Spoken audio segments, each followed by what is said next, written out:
my personal plan with this propagation is actually to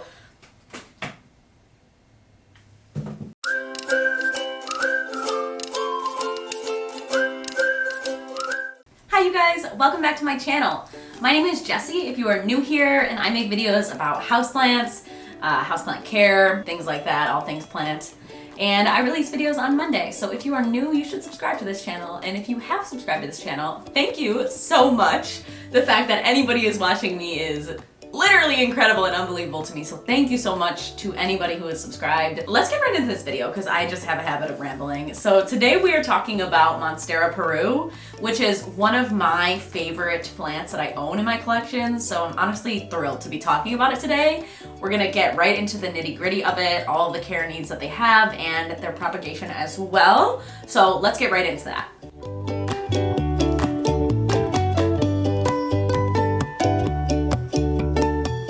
So Monstera peru, also known as Monstera carstinatum.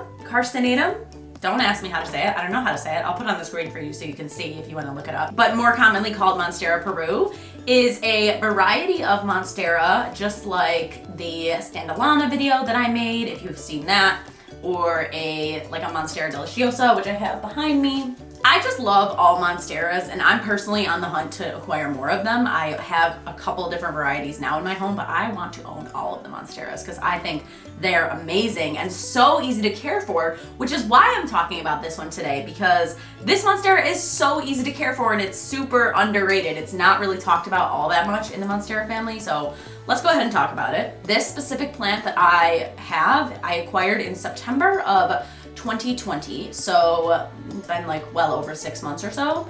And when I first acquired this plant, I did order it from Etsy, which if you know me, you probably don't, but if you do know me, you'll know that I acquire most of my plants from Etsy, at least my more rare plants. And so I ended up paying about $60 for I guess you could say it was a rooted cutting. It had 3 leaves on it. And it came to me bare root. So I definitely prefer to kind of let you guys know what I pay for different plants because I find it kind of shady when people don't mention it. So yeah, I paid $60 for this plant, which is a lot of money. Don't get me wrong, $60 is a lot of money for a plant. It's definitely in the higher range rather than the lower range for plants. But given how prolific you will soon discover these are, I can absolutely say without a doubt that $60 was well worth it for this plant. I think that they seem to be coming down in price a little bit. I've seen some going online now for $40 or $35 for a couple leaf cuttings. So they're becoming more accessible.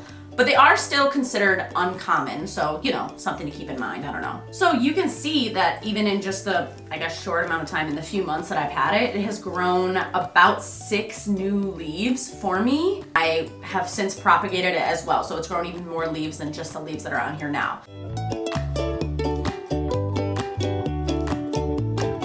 I want to start with their lighting needs because you can see, if you've noticed, that this plant does have a little bit of light damage.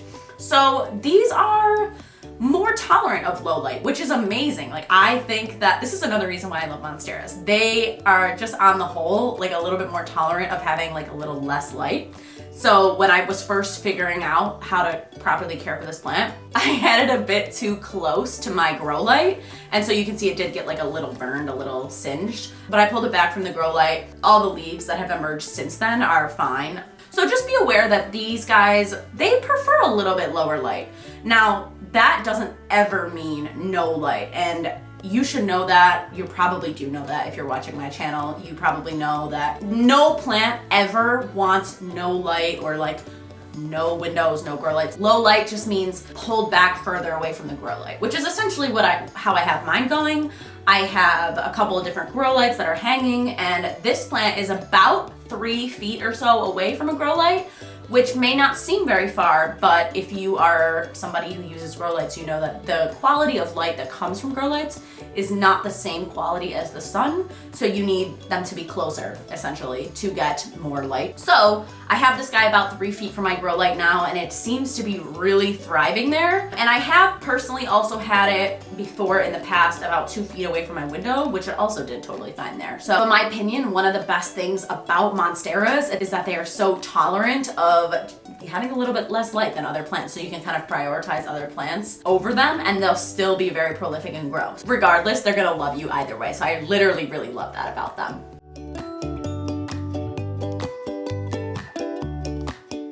The next thing I want to address is their watering needs, because I have found that Monstera Peru is a little bit different from some of my other monsteras in that they are, again, just in my experience, but they're pretty thirsty. So I do have my Monstera Peru potted into like a clay terracotta, which always means that, you know, your plants are going to become a little bit more thirsty because the clay kind of wicks moisture away from the soil. But even with that, I have a lot of other plants in terracotta. And even with that said, I find that I am watering this guy about once a week or so, whereas for some of my other plants that are in terracotta, I can push it back 2 weeks, 3 weeks, and I don't really have to water too much. So this is a thirstier guy, and I don't know the scientific reasons behind that. I've just found in my experience that this guy really appreciates like a nice big fat drink of water once a week or so. And when I water, I just let the water go all the way through. So I've talked about this before in other care videos. I've talked about it in multiple videos, honestly. But when I water, I don't just take my water and just put a little bit on the top. I either bring it to the sink or I just put it like on a little tray and let the water come all the way through multiple times, just to make sure that all of the soil is fully saturated. So if you don't know, it is impossible to overwater your plants in one go, meaning that you can't just overwater it by putting it under the sink. It's not gonna happen. You kind of overwater your plants by having your roots sit in water for too long. So as long as you have a drainage hole or like a clay pot to absorb the water, you're gonna be fine. And these guys really do love water. So right now I'm at about once a week. I will also say that that could just be because this plant never stops growing. Plants that are throwing out new growth do need a little bit more water because they're growing. I don't know, they need more water. I learned that in someone else's YouTube video, and I actually have found that to be the case, that plants that are in active growth need a little bit more water. This plant literally hasn't stopped growing since I got it. It is a little bit thirstier than my other monsteras, so I think that that was an important note, an important thing to be aware of.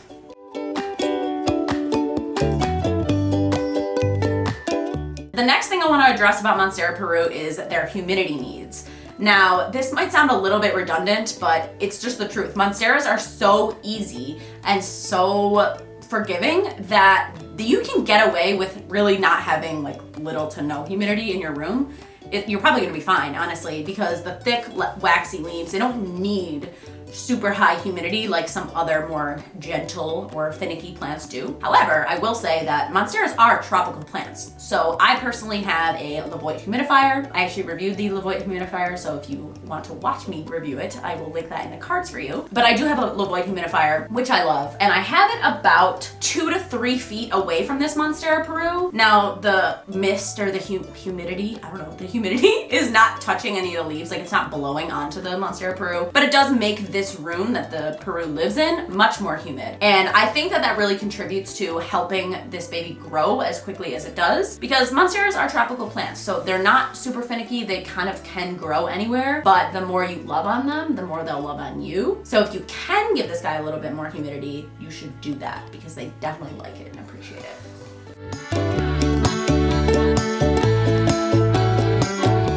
The last thing that I want to address in this video is how I propagate these, because they are pretty easy to propagate.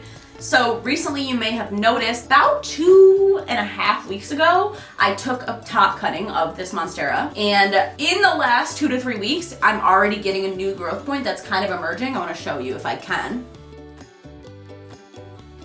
Something to keep in mind with monsteras is that they do like to climb, so you can just give them like a little bamboo stake. That's what I did. You can give them a nice moss pole if you're feeling extremely generous, or you can even just like lean them up against the wall and they'll start climbing up the wall. They are climbers and they do appreciate that. They appreciate having an opportunity to climb, and they also have like those little aerial nodes that help them grip onto things. So, you know, they like that. Let them climb, let them live their best life. You know what I'm saying? So thankfully you don't have to worry too much if you want to propagate your Monstera Peru, because like I've said before, again, redundant, but they're very prolific. It's only been 2.5 weeks. I'm already getting a new leaf growth. But I want to show you the cutting that I actually took, and it is now growing roots, so I'm excited about it. This is my top cutting that I took from my Monstera, and I actually started this guy in sphagnum. So you'll see now I obviously have it in water, but I have found in my personal experience that with I would say most of my plants, at least plants that have like thicker, waxier leaves or nodes like this, I always have the best experience propagating in sphagnum, at least to begin with. What I did was I took the cutting, I made sure that I had 2 nodes in there. And that was just because I wanted to give it the best chance of survival. And so the more nodes you have in a propagation, the more likely you are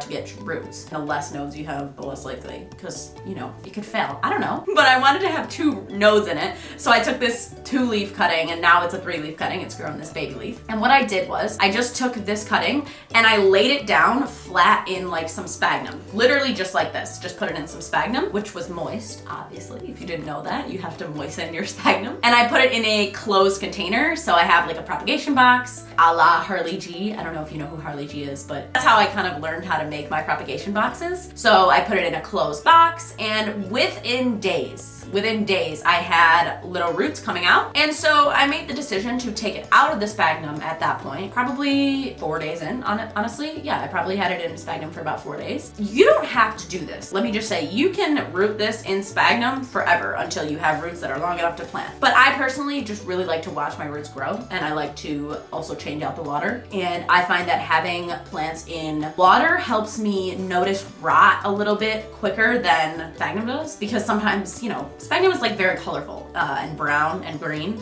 So sometimes I just don't notice rot right away. So with plants that I care a little bit more about and I want to propagate, I will start them in spag and then transfer them to water if I feel confident that they can handle it. And they definitely can, because like, look at these roots. They're nice and thick, chunky roots. What I'm planning on doing is waiting until these roots get about 2 to 3 inches long. So I'm waiting until they're gonna get about like probably here before I would go ahead and plant them. Usually a good rule of thumb is to wait for secondary roots, which are just roots that shoot off from the regular roots. But honestly, that's really it. These guys are extremely, extremely easy to maintain and to propagate. My personal plan, I'll show you. My personal plan with this propagation is actually to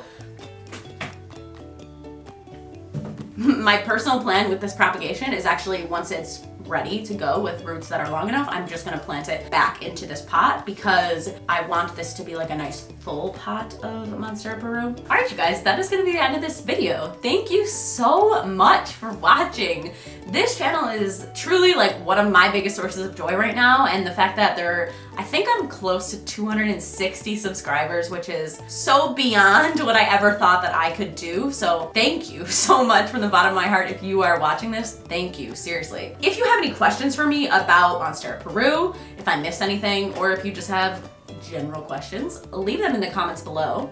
Also, let me know what you want to see from me. Any video ideas or video suggestions. I usually ask in my videos, and sometimes I get comments and sometimes I don't. So leave me a comment down below, and I will see you guys in my next video. I'm here every Monday. Thank you guys so much for watching. Stay safe.